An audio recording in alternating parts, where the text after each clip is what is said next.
João 4, versículo 1. Posso ler? Todo mundo acompanhando a leitura.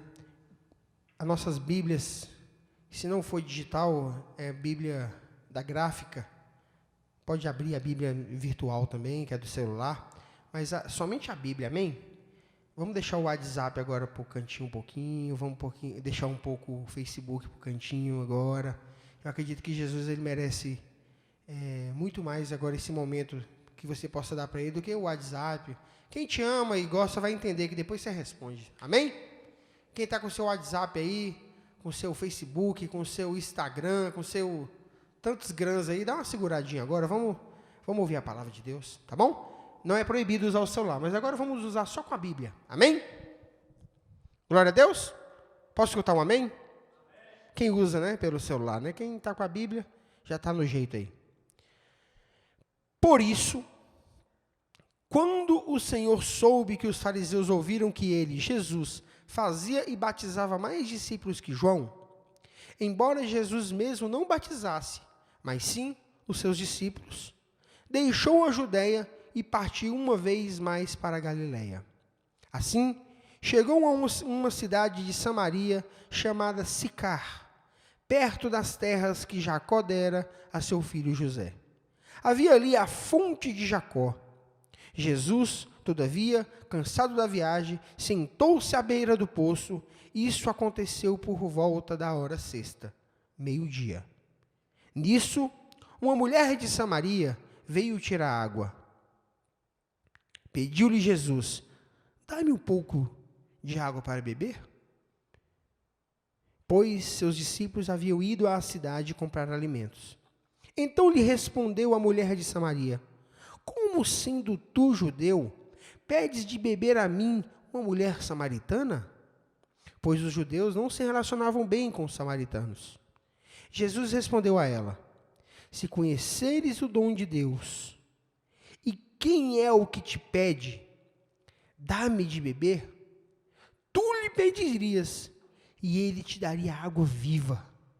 Indagou-lhe a mulher: Senhor, tu não tens com que pegar água, e o poço é fundo. Onde tu podes conseguir essa água viva? Acaso tu és maior do que o nosso pai Jacó, que nos deu o poço, do qual ele mesmo bebeu? É bem assim, seus filhos e seu gado? Jesus afirmou-lhe: quem beber dessa água terá sede outra vez. Aquele, porém, que beber da água que eu lhe der, nunca mais terá sede.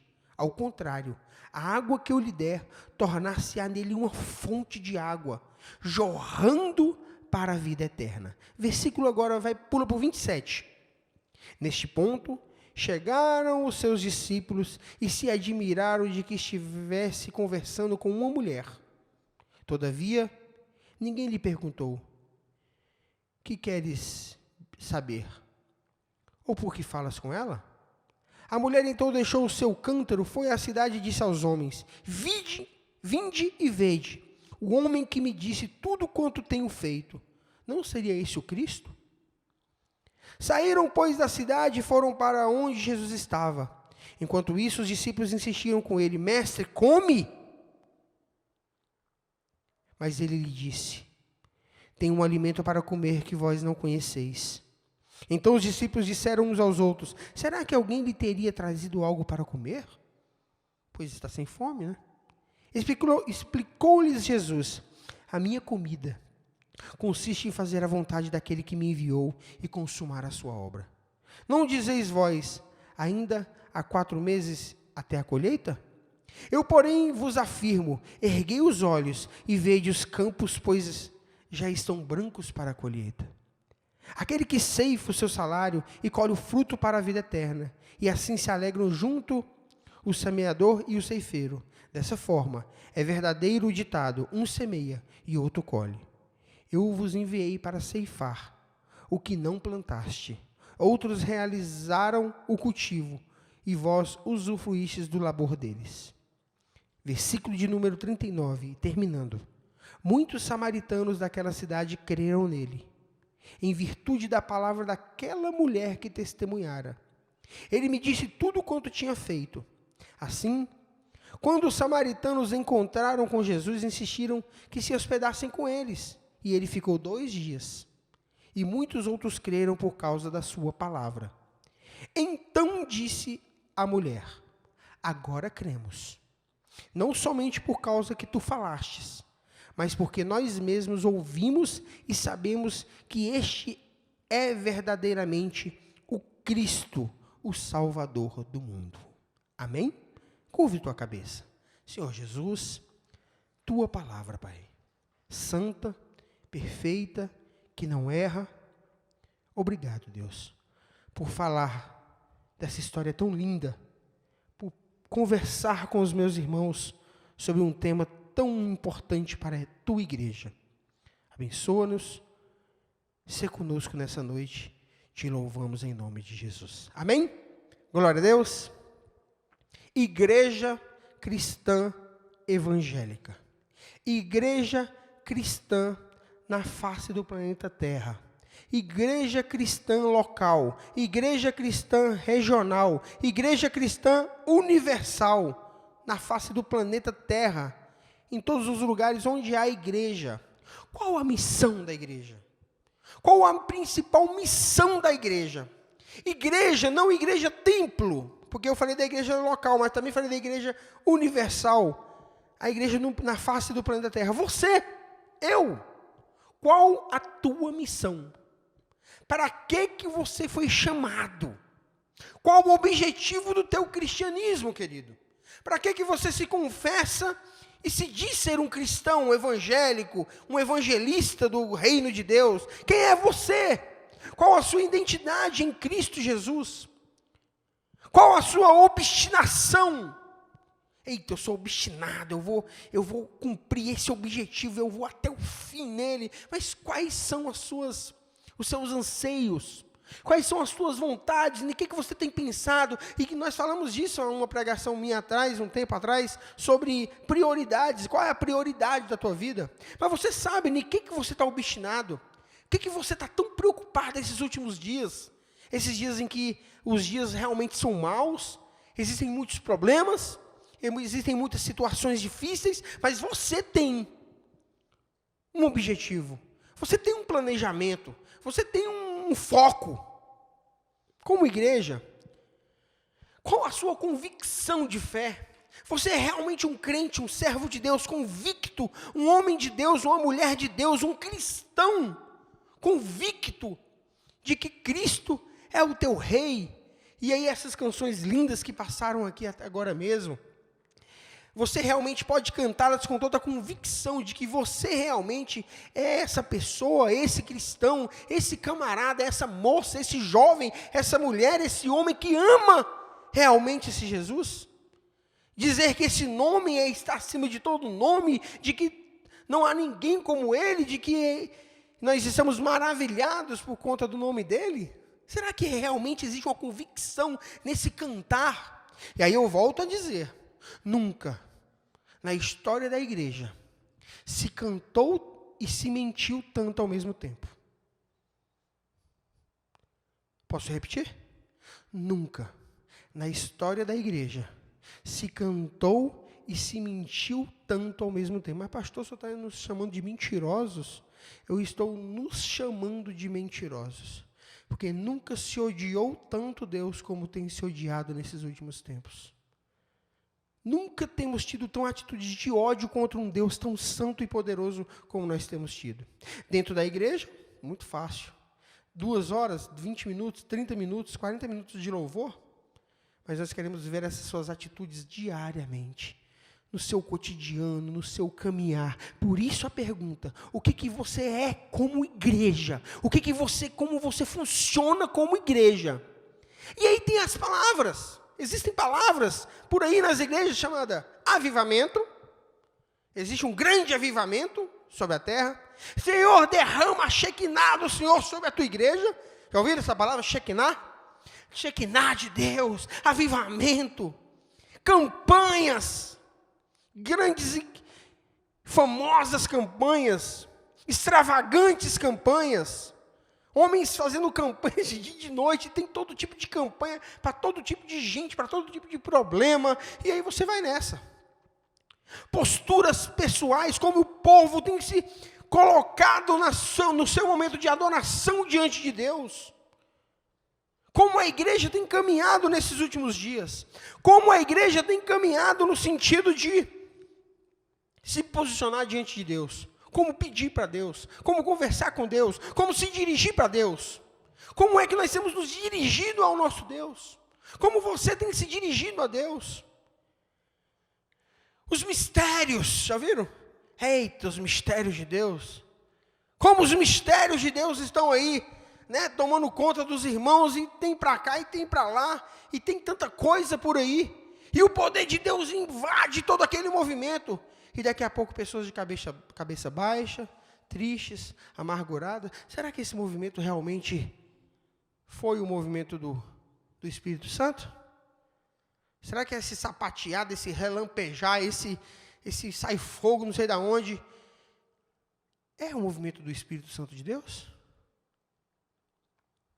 Como o mundo tem nos visto, como o mendigo, como a prostituta, como os desassistidos têm nos visto, têm visto você, e nós como igreja, como é que eles nos veem? Melhores que eles? Empafiosos? Grandes? Absolutos? Filhos de um Deus Todo-Poderoso e você é um miserável desgraçado? Como é que você tem se colocado nessa relação com o pobre, com o desassistido, com o miserável, com o bêbado, com o mendigo, com a prostituta?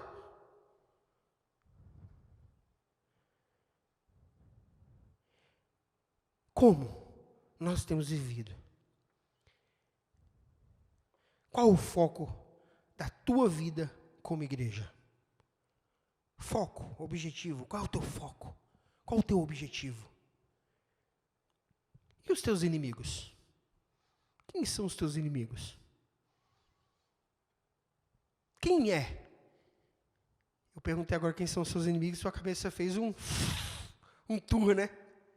Quantos inimigos você tem? Você quer que os seus inimigos morram? Você quer que os seus inimigos sejam assolados? Você quer que os seus inimigos paguem? Tenham a paga da maldade deles contra a tua vida? Ou os teus inimigos são alvo do amor de Deus? Não. Deus não ama os meus inimigos. Deus odeia meus inimigos, como eu também odeio os meus inimigos. Qual a relação que você tem com os teus inimigos? Com as pessoas que não gostam de você, das pessoas que te perseguem, que levantam calúnia contra o teu nome, difamam a tua pessoa, cometem até crimes de ordem civil, criminal, contra a tua vida. Como é que você tem se relacionado com o teu inimigo? Quem são os teus inimigos? E se os teus inimigos são alvo do amor de Deus? Deus ama os teus inimigos? Deus é apaixonado ou Deus morreu somente por você e não morreu pelos teus inimigos? Eu digo inimigos da terra.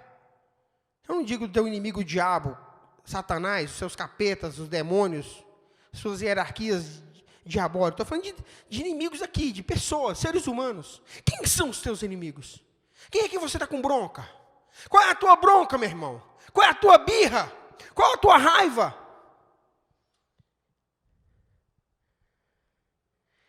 Quem tem sido o alvo do seu evangelho? Quem tem sido o alvo do seu cristianismo? Somente os seus amigos? Somente os que batem nas tuas costas? Somente aqueles queridos? Somente aquele do teu círculo de amizade? Quem são? Quem é o alvo da tua espingarda da fé? Da tua metralhadora da fé?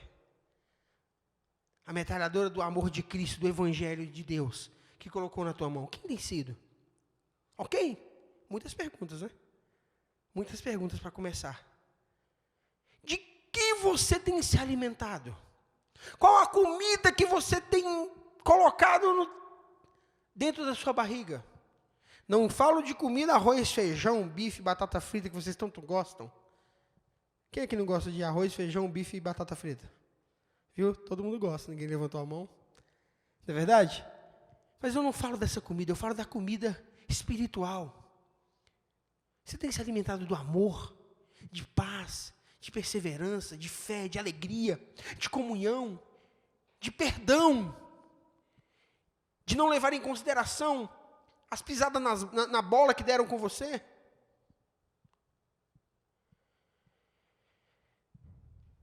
São muitos desafios.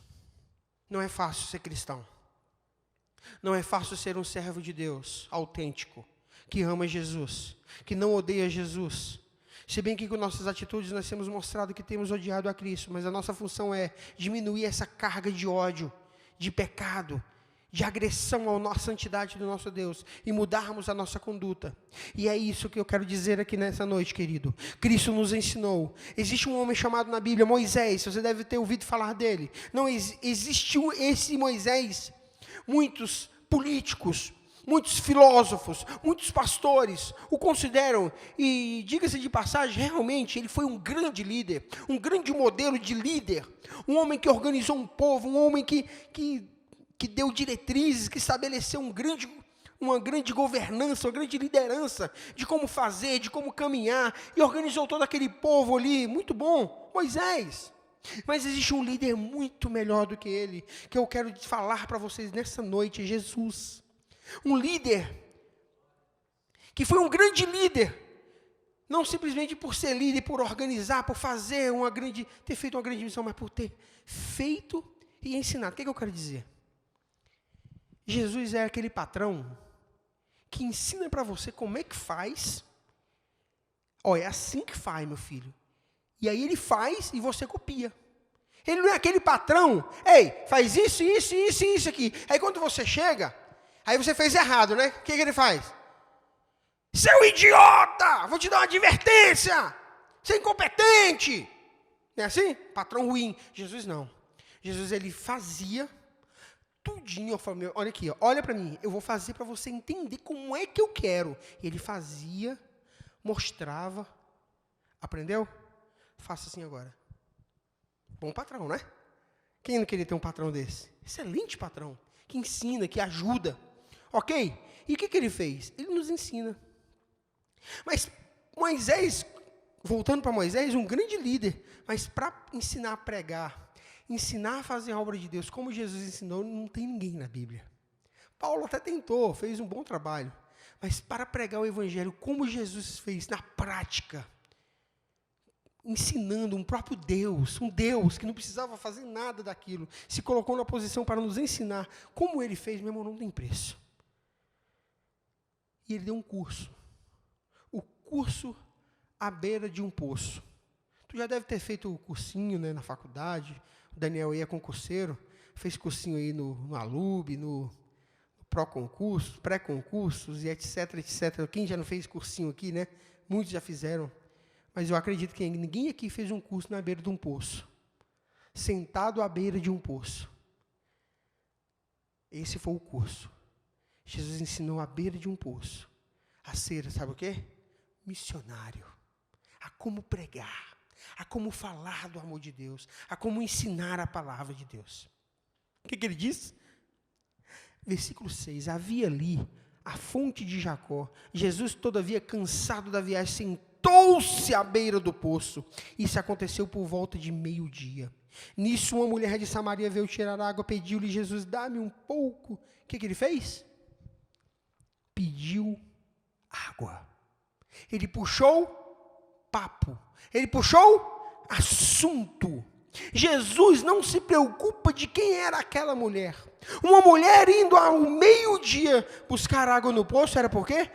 estava com vergonha de alguma coisa. E o texto, no seu desenrolar, você vai ver que aquela mulher ela tinha um monte de maridos, era uma mulher que tinha vergonha da sociedade, de vergonha dos vizinhos, vergonha das pessoas. Mas Jesus não se preocupa quem era aquela mulher. Mas eu e você, a igreja cristã, tem se preocupado com os rótulos. Quando eu olho para uma pessoa, essa eu prego. Eu olho para outra pessoa, essa eu não prego. Ah não, aquela ali dá. Não, aquela ali não dá para pregar não. Epa, aquela ali dá para dar um abraço, porque usa boticário. Não, aquela ali não dá não, porque aquela ali fede igual um gambá. Não, aquele ali, nossa, tem piolho. Aquele ali, não, aquele ali não dá não. Cristo não estava preocupado com a condição social daquela mulher. Cristo não estava preocupado com a condição pecaminosa daquela mulher. Cristo não estava preocupado se ela estava limpa. Cristo não estava preocupado se ela estava menstruada. Cristo não estava preocupado com os legalismos dessa terra. Mas Cristo estava preocupado com aquela alma. E ele se senta ao lado daquela mulher e inicia um diálogo com ela. Você tem feito isso? Ou você fica esperando as pessoas tocar você, chamar você, me ajuda pelo amor de Deus, eu preciso de uma palavra, eu estou sofrendo, eu estou no pecado, eu estou na prostituição, me ajuda, é isso? Nós precisamos sair aí pela rua, mas você é muito intrometido, isso mesmo. Nosso Pai nos dá a primeira lição, seja intrometido. Oi, tudo bem, querido? Fila de banco. Como é que você está? Tudo bom? Meu nome é João. E o seu? Aí se a pessoa fala assim, vai te catar, rapaz, não quero papo com você. Aí você, tudo bem. Mas se a pessoa fala, tudo bom, meu nome é fulano de tal. Entra. Talvez ali, Deus estará te usando para salvar a vida daquela pessoa. Evitar um suicídio. Evitar um uso de drogas. Evitar uma rota terrível de morte. Cristo nos dá a primeira lição à beira daquele poço, puxando conversa, não fazendo acepção de pessoa. Sabe por quê? Porque Jesus ama todas as pessoas, indiferentemente se ela é rica, se ela é pobre, se ela é cheirosa, se ela fede, se ele é gordo, se ele é magro. Cristo não faz acepção de pessoas, mas nós fazemos acepção de pessoas. Eu e você fazemos pré-julgamentos e rotulamos pessoas de dia e de noite. Você olha para uma pessoa, você já começa a rotular pela roupa que ela veste, pelo carro que ela tem, pela condição social que ela tem. E o Evangelho não é direcionado somente para esse público, querido. O Evangelho é para todas as pessoas. E eu quero perguntar para você nessa noite, o que está queimando no teu coração? O que queima no teu coração? Qual o desejo do teu coração? Se é ser como esse Cristo, que não fazia acepção de pessoas, e que olhava para o mendigo e queria pregar o Evangelho para ele. E queria amar aquele camarada, e queria introduzir vida para ele. E foi o que vai acontecer aqui nesse texto. Ele faz, em segundo lugar, uma amizade sem concessão com essa mulher. Ele puxa um papo. Existia uma grande divisão, querido. Os samaritanos e os judeus não davam certo. Uns fizeram um templo numa região, na parte norte, e outros fizeram o templo em Jerusalém, na parte sul. Porque eles não adoravam juntos. Existia uma divisão, existia uma guerra entre esse povo, eles não se davam bem. E Jesus estabelecendo esse diálogo com uma pseudo-inimiga dos judeus. Mas o Senhor, ela já leva um susto sendo judeu. Vem conversar comigo. Se o Evangelho estiver em você, querido, você vai chegar naquela pessoa. Talvez ela não vai dizer para você, não vai falar. Mas ela vai falar, você é tão bonito. Você é tão cheiroso. Por que você me deu esse abraço? Eu estou sujo. Eu estou fedendo. As pessoas não me abraçam. Pelo contrário, as pessoas me odeiam. As pessoas têm raiva de mim. Quando você abre o vidro do carro, você abre só um pouquinho, porque as pessoas têm medo de ser assaltadas por mim. E aí eu abro só aquela gretinha no vidro do carro e jogo a moeda, porque o que as pessoas têm com relação aos desassistidos é isso, é medo, é desespero. Mas essa pessoa vai olhar para você, nossa, você é bonito, você com esse belo carro que você tem, como você fez isso? Como você me abraça? Como você quer ser meu amigo? Por que você quer ser meu amigo? É a primeira lição que Cristo dá. Cause impacto. Chegue sem concessão. Sem rotulagem. Sem rotulagem. Trate aquela pessoa, como Filipenses 2 diz, trate o teu próximo como superior a você. Trate aquela pessoa como uma pessoa que é superior a você. Trate ele como se ele fosse uma pessoa muito importante. Trate ele como uma pessoa que você gosta. Jesus estabelece um diálogo. Jesus puxa a conversa. E no terceiro passo, no terceiro momento de ensino, que ele está dando uma lição para mim e para você. Talvez você não pode ser compreendido, mas não desanime. Jesus chega naquela mulher e fala assim, vem cá minha filha, me arrume um pouquinho de água. Se eu estou pedindo água, que eu estou com sede. Me dê um pouquinho d'água, minha irmã. Mas como o senhor sendo judeu, ela começa a questionar. Não, filha, se você soubesse quem te pede água, você me daria água e eu te daria água também. Só que a água que eu te der, essa água é muito boa, é uma água fantástica. Essa água vai te dar vida. Ela vai jogar dentro de você uma qualidade, uma mudança radical de conduta. Você será outra pessoa, sua vida... Mas ela não entende. Ela, mas como, sendo um poço tão fundo? E aí naquele diálogo existe uma confusão. Existe Jesus falando algo para ela e ela não entendendo nada. Mas eu vou te dizer uma coisa, vai acontecer isso com você também. Comece a pregar, comece a falar, eles não vão entender. O que esse cara está falando? Isso é um doido, isso é um fanático. Isso está maluco, está doido. Mas calma, calma. Ele está nos ensinando que na hora do evangelismo, na hora da missão, na hora da aplicação da vida, talvez a pessoa não vai entender, e foi o que aconteceu com essa mulher, ela não entendeu nada. Ela diz o seguinte, acaso tu és maior do que o nosso pai, que deu esse poço aqui maravilhoso para ela? Aí ele fala assim, Jesus afirmou, quem beber dessa água terá sede outra vez, minha filha.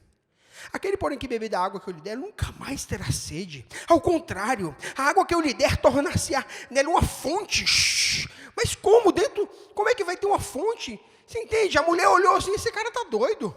Esse judeu aí, ele está doido, ele fugiu do manicômio. Ele está maluco, esse judeu aí é doido. Minha filha, vem cá. E essa água vai jorrar. E a mulher pediu, no versículo 15, Senhor, dá-me dessa água, para que eu não tenha mais sede. Ela pensou que a água era uma água física. Eu não quero ter sede, mas a sede que ela falou aqui no versículo 15, era de uma água, que ela não precisava se voltar mais naquele poço ali que era um poço da humilhação, da vergonha dela de ter que sair todo dia, meio-dia, no sol escaldante. Você entende isso? E aí no versículo 15 ela fala, para que eu não precise voltar para tirar água, pediu-lhe Jesus, vai, chama teu marido e volta aqui. Aqui ele vai desenrolar toda aquela questão, que ela tinha vários maridos. E aqui, Deus se revela para ela. Realmente não vou entender. Talvez vão se fazer de surdos. Talvez vão te agredir. Talvez vão te julgar. Talvez vão te rotular como maluco. Mas você não pode se preocupar. Você precisa pregar o evangelho, querida. Por isso que eu fiz algumas perguntas no início. Qual a convicção? Qual a obstinação? Qual o teu objetivo? Quais são os teus planejamentos? O que está na tua agenda? O que está na tua lista de prioridade como servo de Deus, como cristão? O que você tem feito para o reino de Deus, querido? E Jesus, no quarto ponto, oferece água viva. O alvo do evangelho é oferecer água, querido. O alvo do evangelho, o cristianismo seu, é oferecer água para quem tem sede. Se porventura você já bebeu dessa água, se porventura você já está vivo, e se você já está garantido para estar no reino eterno com Cristo, por que você quer só isso para você? Por que você quer viver dessa maneira? Por isso que eu pergunto para você, será que isso queima dentro do teu coração? Que esse evangelho queima dentro de você todos os dias da sua vida? Porque se você tem essa água viva, por que você não quer dar para os outros? Por que você não quer compartilhar essa água? Por que você não quer compartilhar essa vida com as outras pessoas? Porque temos sido tão mesquinhos ao ponto de pegar essa água e beber e me retirar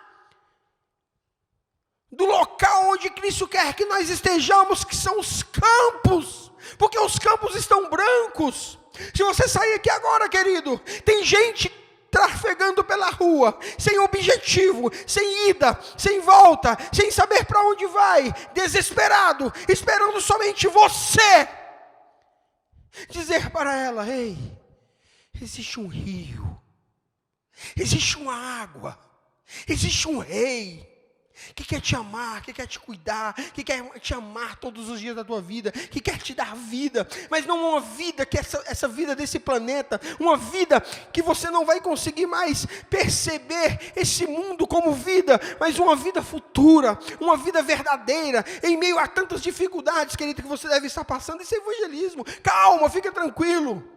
Eu conheço um Jesus, e Ele cuidou de mim, Ele mudou a minha história, e Ele quer mudar a sua história também. Mas isso aí, querido, não é preso, não é parado, é na rua, é no campo missionário.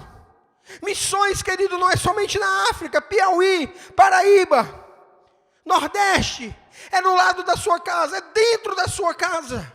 Missões são em todos os lugares, é na parada de ônibus, é na fila da lotérica, é na fila do supermercado, é onde quer que você esteja. Existe evangelho para você pregar, querido. Não cale a tua boca, porque você está com a sua boca fechada, os seus dentes estão selados, e existe gente precisando do teu abraço, existe pessoas precisando do teu calor, no seu trabalho, querido.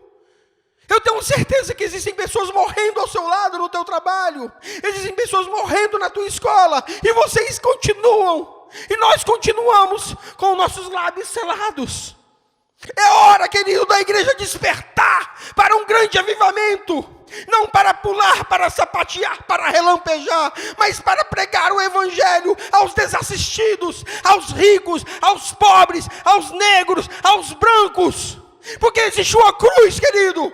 Existe um Cristo que tem água para dar, água viva. Eu não posso dar essa água, eu posso oferecer essa água, eu posso indicar aonde está essa água. Existe um Cristo, existe uma cruz, existe um legado. E isso, querido, Ele nos delegou, porque Ele disse: ide por todo mundo e pregai o evangelho. Essa palavra no original, querido, não é simplesmente pregar uma vez, é pregar todos os dias. E essa palavra, esse verbo no original, ele nos dá uma impressão de segmento, de ação contínua. E pregai o evangelho hoje, e pregai o evangelho amanhã, e pregai o evangelho depois da manhã, e pregai o evangelho todos os dias da tua vida. Está no hospital deitado, prega o evangelho. Está triste, prega o evangelho. Você é chamado hoje, querido, a pregar o evangelho, a falar das boas novas, a falar dessa água. E o que você tem feito com a tua vida? O que você tem feito com o teu cristianismo? O que a igreja cristã evangélica tem feito? Quais são as prioridades da nossa pregação? Aleluia, aleluia. Existe um estilo de vida, um novo estilo de vida. E Cristo me ensinando, e ensinando para você na beira daquele poço. Ele disse para aquela mulher: ei, eu tenho água, mulher. Tua vida está esculhambada, está assim, assado. Você está assim, mas Senhor, não sei o que, adora no lar. Aonde é que nós não devemos adorar? Irmã, vai chegar um dia, eu estou te oferecendo uma água, que você depois que tomar ela, não vai precisar mais de lugar.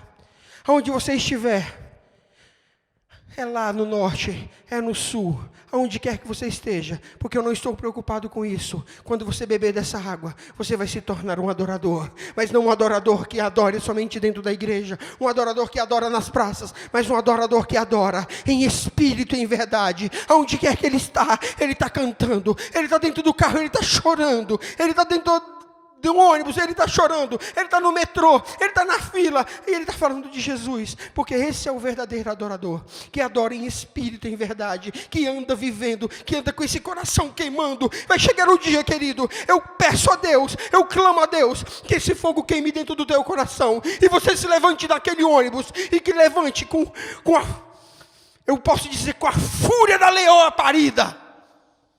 E aí Deus vai tocar no seu coração, e você vai olhar para aquele ônibus. Eu peço a Deus que isso aconteça na tua vida, E você não vai dar conta de ficar sentado naquele banco. Porque esse evangelho vai queimar tanto dentro de você. Esse evangelho vai queimar tanto dentro de você. Lá no seu trabalho. E você vai se levantar. Ei, eu estou aqui nesse... Você não sei mesmo como é que Deus você vai falar. Se vira. Fala com as tuas palavras. Eu não sei. Por que eu estou de pé aqui? Eu tenho vergonha. Mas eu quero dizer para todo mundo dentro desse ônibus aqui, que ainda há um Cristo, que ainda há uma solução. Jesus Cristo ama vocês. E senta. Ou então meia hora, 20 minutos, deixa Deus te usar, querido. Porque se você bebeu dessa água, existe um Cristo, existe uma fonte, existe uma água que jorra dentro de você, para levar vida eterna. Não somente para você, querido, mas para toda uma geração. Gente, Brasília está perdida. Brasília está morrendo. O Brasil está morrendo. Jovens estão se prostituindo. Jovens estão mortos nas drogas. Cada dia que passa, o crack toma conta da nossa cidade. Pessoas ao nosso lado estão morrendo. Gente, eu vou dizer uma coisa para você. A culpa é minha. A culpa é sua. Se você for olhar o jornal, é sangue. É sangue. Deus está no controle, querido, de todo esse planeta. Só que você é controlado por Ele. Deixa Ele cuidar da tua vida. Não retenha a grande obra do Senhor que Ele tem na sua vida. Existe um evangelho a ser pregado. Existe uma palavra. Em espírito e em verdade. É isso aí? É assim que você adora? Porque os verdadeiros, Ele está procurando, são esses que adoram nas esquinas, são os que adoram nos hospitais, que são os loucos por Jesus, são desesperados, são sequelados. Podem te chamar do que quiser, querido, não deixe de pregar o evangelho. No sexto momento, Jesus se revela. Cristo se revela a essa pecadora, que Ele era o Messias, o Rei. Ele se revelou àquela mulher, quer ver? Capítulo 4, versículo 25 e 26. 25 diz assim: a mulher disse a Jesus: eu sei que o Messias, chamado Cristo, está para vir. Quando Ele vier, Ele nos esclarecerá sobre tudo. Assegurou-lhe Jesus: eu que te falo, sou o Messias.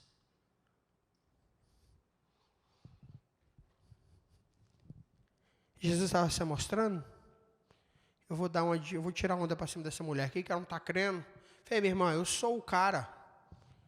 Eu sou o patrão. Eu sou aquele camaradinha, que talvez você não entenda, minha filha, que criou os céus e a terra, junto com meu papai. Tudo aqui é a gente que manda. Foi assim? Eu sou o filhinho de papai. Não. Ele se revelou como Cristo, como Yeshua HaMashiach, Jesus o Messias, para me ensinar a mim, aquela mulher, a você, a pessoas que nem eram nascidas ainda, que nós devemos apresentar Yeshua o HaMashiach, Jesus Cristo, o Messias, às pessoas. Que Ele já veio, que Ele já cumpriu, que Ele pagou toda a dívida que era contrária, cheia de ordenanças contra mim, contra você, querido.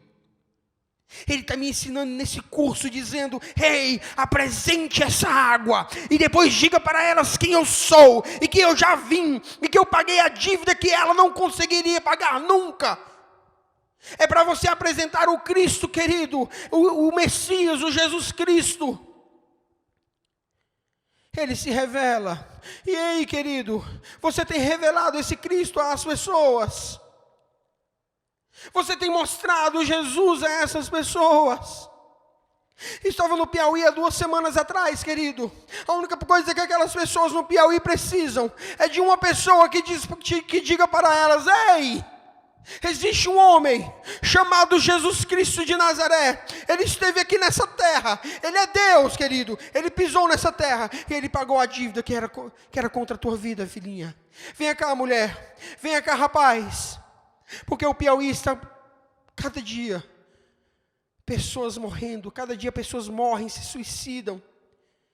se matam, rota de droga, rota de prostituição, trabalho escravo infantil, trabalho de criancinhas de 2, 3, 4, 5 anos trabalhando trabalho escravo, drogas, crack, adultério, prostituição, homossexualismo, tem tomado conta daquela terra, e tem pessoas que são abandonadas, mães solteiras. Quantas casas eu fui, e pessoas estão lá, cadê teu marido? Ah, meu marido está na Paraíba, meu marido está no Maranhão, ah, meu marido está no São Paulo, mas por quê? Ah, ele foi para lá e nunca mais voltou. Ai, minha filha, e você está aqui agora sozinho? Só eu e os meninos. E é fome, é caos. E mais do que a fome física, querido, é a fome espiritual. E cadê você, querido? Aonde é que você está? Aonde é que você tem colocado a tua vida? Eu sei, querido, tem muito desafio, tem que trabalhar, tem que estudar, tem que pagar as contas, eu sei. Só que não é só isso, querido. Existe um Cristo a ser pregado, há um Cristo a ser oferecido, há um Cristo a ser revelado. E nós estamos de braços cruzados, com a boca selada.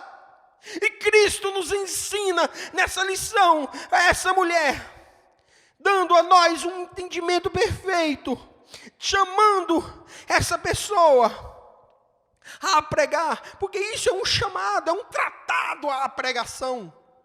Tudo isso que acontece aqui é um tratado, é um ensino à pregação, que é o que acontece com essa mulher.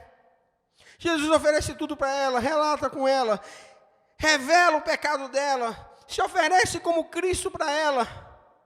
E você tem pregado a Cristo. Capítulo 4, versículo 27 a 39, Jesus manda essa mulher ir. E os discípulos chegam. Jesus, chegou o rango. Quer comer? Jesus fala, perdi a fome. Não quero mais fome. Tem um negócio maior para eu fazer. Quer ver? O que ele diz aqui? Versículo 27. Neste ponto chegaram os seus discípulos e se admiraram de que estivesse conversando com uma mulher. Nem sabia que era samaritana. Rapaz, Jesus conversando com mulher. Porque mulher naquela cultura não valia nada. E Jesus não faz acepção de pessoas. Todavia ninguém lhe perguntou, o que queres saber? Ou por que falas com ela? Pelo contrário, chegaram julgando já. A mulher então deixou o seu cântaro, foi à cidade e disse aos homens, vinde e vede um homem que disse tudo quanto eu tenho feito, meus pecados. Não seria este o Cristo? Ainda está com dúvida. Saíram, pois, da cidade e foram para onde Jesus estava. Enquanto isso, os discípulos insistiam com ele, mestre, come comida, come Jesus. Mas ele lhe disse, tenho um alimento para comer daqui a pouco, que vós não conheceis. Porque eles estavam julgando Jesus. O que Jesus estava conversando com aquela mulher?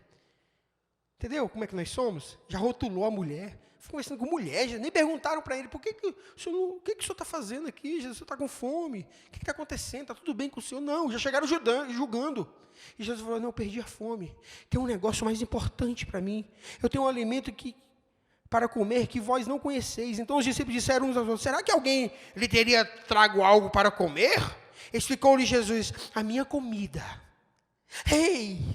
A minha comida, filhos, está dizendo para nós, consiste em fazer a vontade daquele que me enviou e consumar a sua obra. Não dizeis vós, ainda há 4 meses para a colheita? Eu, porém, vos afirmo, erguei os olhos, vim o povo ao encontro de Jesus que a samaritana tinha ido buscar. Levante os olhos, e vinha aquela multidão ao encontro de Jesus, e vede os campos, pois já estão brancos para a colheita. O trigo, quando está prontinho para colher, fica branquinho, né, o campo. Jesus estava falando de vidas, de almas. Dentro do coração de Deus, querido, existe um grito por almas, por vidas. Ele perdeu até a fome, Jesus é tão obstinado. Jesus era tão certo da missão dele, que ele tinha um amor, uma paixão tão grande por vidas, que ele perdeu até a fome. E nós? O que nós temos aberto mão da nossa vida para ganhar vidas? Para pregar o evangelho? Não deixa o vigia do teu carro sem evangelho, não. Vigia o teu carro, mete Bíblia nele.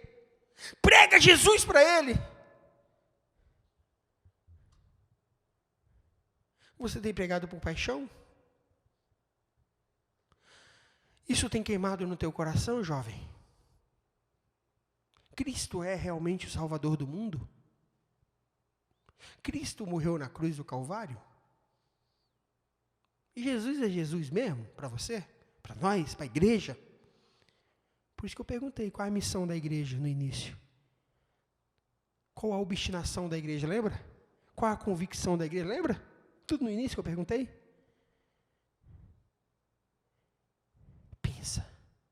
Pensa mesmo. Pense. O ponto alto desse texto, querido, não é a questão de pecado que Deus revelou. O ponto alto desse texto é a salvação. O ponto alto. A propósito, o tema central do Evangelho de João, de Marcos, de Lucas, de todo o Velho Testamento, das cartas paulinas, das cartas gerais, salvação. Salvação. Por que o nosso objetivo tem sido outro? Se o objetivo da Bíblia é salvação. Salvação. Vidas. Almas. Pessoas. Esse é o alvo do Evangelho. Por que o meu alvo tem sido outro? Por que o nosso alvo são tantos outros alvos? E eu perguntei no começo. Qual o objetivo? Qual o alvo do Evangelho? Vidas. Termino já. Ninguém, querido, que se encontrou com Jesus, nunca mais foi o mesmo.